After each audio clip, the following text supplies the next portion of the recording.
Nanahitrany maro raha vantany vao nahita sinandre fa no tanana amponja ifetra kely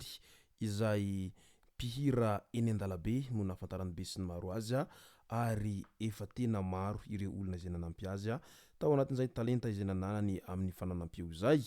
ka ny pitsopitsony mahakasika an'izay ny fakafakena amintsika atao anatin'ity video ity ka manasa antsika rehetra anaraka an'ity video ity hatramin'ny farany azadino ny milaiky ny video antsika ary tsara voatrany miabone amin'ny chaîne antsika mba ahafahanareo manaraka tsy tapaka ny video zay lefa nahita isan'andro tsy ampindrela moa isika fa avy hatrany tonga de vavany ndao ary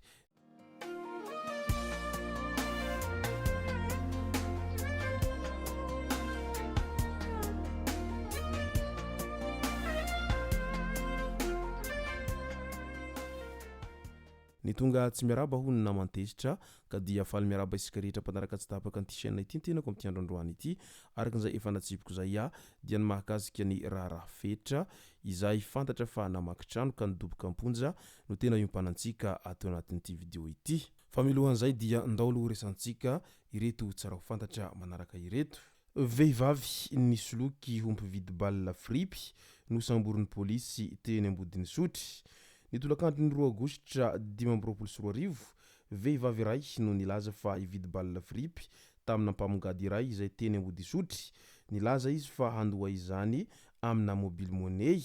ka nisy ny mpiasa n'ilay mpamongady nanaraka azy mba haka ny vola teny an-dalana nefa dia norebirebeny ilay mpanaradia azy ka nanararotra nitsoka nitondra ny entana ity vehivavy ity nampandre ny polisy ny tompony entana ka niroso avy hatrany tamin'ny fikarohana ity vehivavy izay mpisoloky ity ny polisy pirenena ka voasambotra tany amin'ny manodidina iny ihany moa izy rehefa avy eo ary tsy hita teny amin'ny intsony ilay entana fa efa namidiny nentina avy hatrany teny amin'ny komisariany boriboritany faefatra isotry ilay vehivavy mba hanaovana fanadiadiana taorian'izao natratrarana azy nisoloky amin'izay fividianana baolina fripy zay ka ny afatra mitandrema ihany ry zareo fa ny ratsy tsy kely lalana ary miseho amin'ny endriny rehetra izany karazana fisolokina madinidinika izany amin'izao ankehitriny izao satria ny fiainana moa mihasarotra ary ny olombelona ihany koa miakamo andro manalina ka aleon'izy ireo manao an'izay resaka fisolokina izay toy izay hindeha hilofo mafy amin'ny fitadiavam-bola amin'ny herin'izy ireo manokana ao anatin'izay resaka halatra izay hatrany mpangalatra moto iray no voasambotry ny polisy pirenena teny Andohanimandro 16 lehilahy iray izay monina eny Anosy notratehaky ny polisy izay miasa amin'ny komisariany boriboritany faharoa Ambodiomby nangalatra moto teny Andohanimandro 16 ny harivan'ny 3 Aogositra 2024 nararotra ny olona variana ka nihevitra ity mpangalatra ity fa tsisy hahita kanjo nifanehatra tamina polisy nentina vetrany eo anivon'ny komisariany raha ary efa tonga nametraka fitoriana ihany koa ilay tompony moto halatra izay tratra tamin'ny tira namana izay mpangalatra moto ity ka ny afatra mitandrema ihany ry zareo amin'ity resaka moto ity fa tena miha mahita hevitra foana ny mpangalatra moto amin'izao ankehitriny izao ary rehefa tsy tratra ny motonao halatra izay ka difikely ny fotoana izay fikarohanao an'izay motonao vera zay dia tsy hitanao intsony iny satria amidindry zalahy any amina brocataire amina pièce détachée ny moto izay angalarin'izy ireo ary efa misy mpanjifa sy mpiara-miasa amin'izy ireo moa ao anatin'izay resaka halatra izay mazava ho azy any Nosy Varika indray reny mpianakaviana iray no niteraka kambana 3 roa vavy ary iray lahy tao amin'ny hôpitaly Nosy Varika tamin'ny andro ny alatsinainy 12 Jolay 2024 moa no teraka ireto zazakambana anankitelo ireto salama tsara izy efa mianaka ireto ary miarahaba azy ireo amin'izao fahazona 5 sy fara izay 3 indray mandeha be izao izany ka tena fahasoavana avy amin'Andriamanitra andao amin'izay ho resantsika ny tantarany fetra kely izay fetra fantatry ny be sy ny maro amin'ilay hatsarampeo satria manana feo manga moa izany fetra izany raha vantany vao hitan'olona ny hirahira eraky ny arabe iny indrindra fa rehefa misy tsena teny mahamasina sy ny manodidina teny moa no matetika nahitana an'izany fetra izany ny hirahira eny an-dalana eny ary mangataka moa izy ao anatin'izany fihirana izany ka nanomboka teo dia maro ireo olona izay taitra raha vantany vao nahita ny feo mangany ka niditra antsehatra amin'ny fanampiana azy tsy ilaza isika afa-tsy Big MJ izay lehilahy mpanambola dia isan'ny nanampiazy betsaka tamin'ny famoahana rakikira izay nirahany tamin'ny Big MJ ary tena tafiakatra am'laza ambony mihitsy mo ifetrakely tamin'izany fotoana izany teo ihany koa Fizoko Vonjy izay tena nanampiazy betsaka ihany koa tamin'izay rehetra nataony tao anatin'izay tontolona mozika izay satria tianana tsara izy ireo ka noezaka nanome anjara any fetrakely amin'izay fikolokoloana azy tao anatin'ny tontolon'ny mozika izay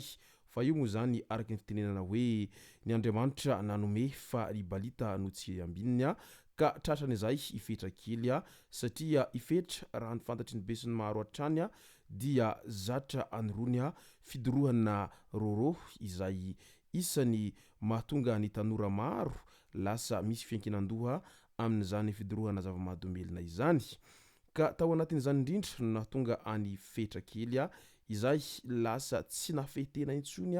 tamin'izay filana an'izay karazana rongony mahery vaika izay fantatra amin'ny anarana hoe roro izay na dia efa niezaka nanao entso zavatra azy zany mpanakanto Big MJ sy ny Zoko Vonjy dia tsy nasakana any fetrakely tsy hiverina hiankindoha amin'izay fidorohana roro izay ka nanomboka teo dia tsy maintsy nofararana ny fiarah-miasa satria sarotra anarina ifetrakely ary tsy azo tenenina mihitsiny tsy vitany midoroka an'izay rongony mahery vaika izay mo ifetrakely dia mbola mangalangalatra ihany koa indraindray ka lasa vitsy ireo olona izay nahatoky azy tanteraka ka niteraka resabe mo izay rehetra izay satria nilaza mo ifetrakely fa natao fitaovana fotsiny izy mba hakanalaza tamin'ireny fotoana ireny fa tsy hoe te hanampy azy antsitrapo araky ny hitany be sy ny maro akory ireo olona izay nanampy azy ireo andro vitsy taorian'izay anefa dia nivoaka ihany ny nafenina satria tratra namaky trano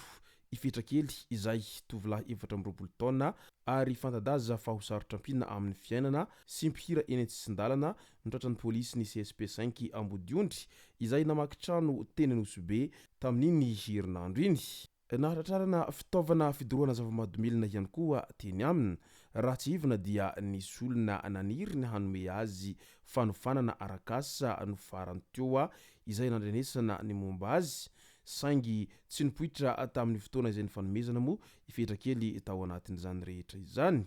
ka izao zany novokany rehefa sarotra ampina amin'ny fiainana dia lasa manaonao foana de iza zany nomena tsiny amin'ity hanome tsiny Andriamanitra ve sa hanome tsiny an'ireo olona izay niezaka nanampy anao nefa ianao no niravoravo tanana tadidio fa araky ny fomba fitenenana izay ny atsembohan'ny tavanao ihany sy no hinananao fa tsy misy mana milatsaka avy any an-danitra izany